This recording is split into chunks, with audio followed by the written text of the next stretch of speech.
5, 4, 3, 2, 1. Oxygen valve में आई technical problem की वजह से बोइंग स्टारलाइनर मिशन टल गया है। मिशन के तहत अमेरिकन स्पेस एजेंसी 2 एस्ट्रोनॉट्स को 10 दिनों के लिए इंटरनेशनल स्पेस स्टेशन पर भेजने वाली थी। स्पेसक्राफ्ट की लॉन्चिंग भारतीय समय के मुताबिक 7 मई की सुबह 8:04 पर फ्लोरिडा के cap Canaveral space force station से होने वाली थी, लेकिन रॉकेट के ऑक्सीजन रिफिल वाल्व में आई दिक्कत की वजह से ये मिशन टाल दिया गया है। इस मिशन में भारतीय मूल के एस्ट्रोनॉट सुनीता विलियम्स और बुच विलमोर को इंटरनेशनल स्पेस स्टेशन पर जाना था।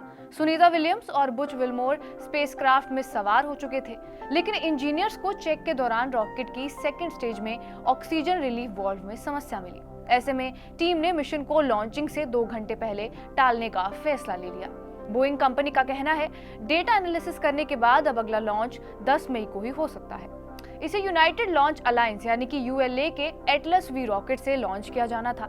एटलस वी अमेरिका का सबसे लंबे समय तक सेवा देने वाला सक्रिय रॉकेट है। इसका उपयोग डीओडी, नासा और कमर्शियल पेलोड के लिए किया जाता है।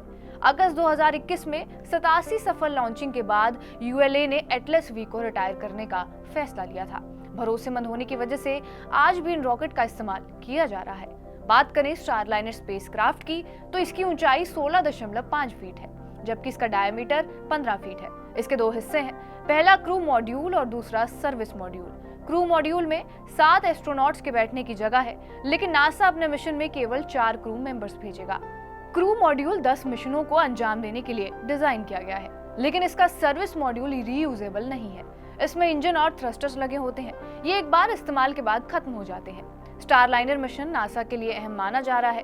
अगर ये मिशन सफल हो गया तो अमेरिका के पास एस्ट्रोनॉट्स को स्पेस में भेजने के लिए 2 स्पेसक्राफ्ट हो जाएंगे। नासा ने साल 2014 में ही स्पेसएक्स और बोइंग को स्पेसक्राफ्ट बनाने का कॉन्ट्रैक्ट दिया था। स्पेसएक्स 4 साल पहले ही से बना चुकी है, लेकिन बोइंग लगातार कोशिश में है। हालांकि अभी अमेरिका के पास एलन मस्क की कंपनी स्पेसएक्स का ड्रैगन स्पेसक्राफ्ट ही है।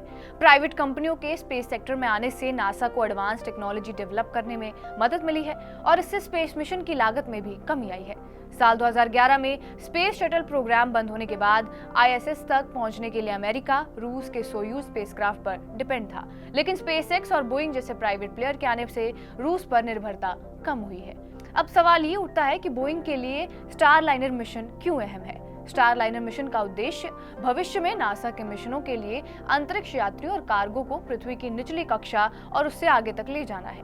नासा के मिशन पर अतिरिक्त 5वीं सीट को बोइंग सेल करेगा, जिसमें प्राइवेट सिटीजन्स भविष्य में स्पेस का टूर कर सकेंगे। इससे बोइंग को अतिरिक्त कमाई भी होगी। बोइंग इसके लिए लगातार कोशिश में है और इससे पहले 2014 और 2019 में मिशन की लॉन्चिंग कैंसिल करनी पड़ी थी। उधर बोइंग अपने 737 मैक्स विमानों को लेकर भी विवादों में है। अक्टूबर 2018 में इसका इस्तेमाल शुरू होने के 1 साल बाद ही यह हादसे का शिकार हो गया। इथियोपिया एयरलाइंस के बेड़े में शामिल ये विमान उड़ान भरने के 13 मिनट बाद क्रैश हो गया। इसमें 189 लोगों की मौत हुई थी। साल 2019 में फिर एक हादसा हुआ जिसमें 157 लोग मारे गए। जनवरी 2024 में बोइंग 737 सीरीज के एक और विमान मैक्स 9 का दरवाजा 16,000 फीट की ऊंचाई से टूटकर गिर गया था। इससे एक बार फिर बोइंग के विमानों में सेफ्टी से जुड़े सवाल उठने लगे।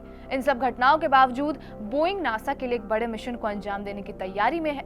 अगर स्टारलाइनर मिशन कामयाब हुआ तो ये बोइंग की इमेज सुधारने का काम करेगा, लेकिन अगर मिशन में कोई गड़बड़ी हुई तो कंपनी की साख को बट्टा लग जाएगा। बहरहाल, आपका इस वीडियो पर क्या कुछ कहना है हमें कमेंट बॉक्स में जरूर बताएं। बाकी देश और दुनिया की तमाम बड़ी खबरों के लिए बने रहिए हमारे साथ TV9 डिजिटल पर।